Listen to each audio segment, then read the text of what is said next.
பாபு சத்திரம்ங்கிற இடத்துல இருக்கு படே சாஹிபு கோவில். இஸ்லாமிய மதத்தை சேர்ந்த படே சாஹிபு பல நோய்களை தீர்த்து வைக்கிற சித்தரா இங்க வாழ்ந்திருக்காரு. இங்க இருக்கிற மகிழ மரத்தை சுத்தி வந்து பல நோயாளிகளுக்கு அவர் சிகிச்சை அளிச்சிருக்காரு. அவர் விபூதி கொடுத்தா எந்த விதமான நோயும் சீக்கிரமே பறந்து போயிடுங்கிற நம்பிக்கை அந்த காலத்துல பக்தர்கள் கிட்ட இருந்திருக்கு. அந்த நம்பிக்கை இன்னைக்கும் தொடருது.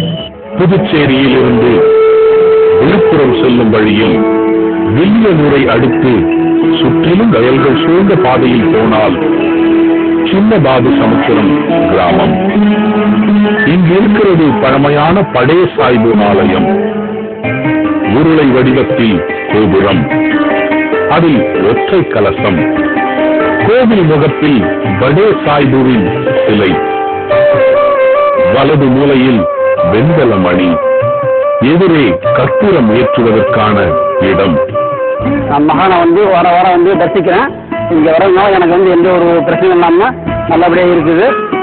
இது இங்க அடைஞ்சிருக்கவங்க முஸ்லீமா இருந்தாலும் இங்க எல்லா மதத்திலும் இங்க தரிசனம் செய்யறாங்க. தரிசனம் செய்யறவங்களுக்கு என்ன அவங்க வேண்டி வர காரியங்களும் நிறைவேறுது. மகிழ மரம், இந்த மகிழ மரத்து மூலியமா படுற காத்து அந்த மக்களுடைய சகல விதமான நோய் போக்குது என்பது ஐதீகம். ஒரு சிறிய இடைவேளைக்கு பிறகு படே சாஹிபு கோவிலை பற்றி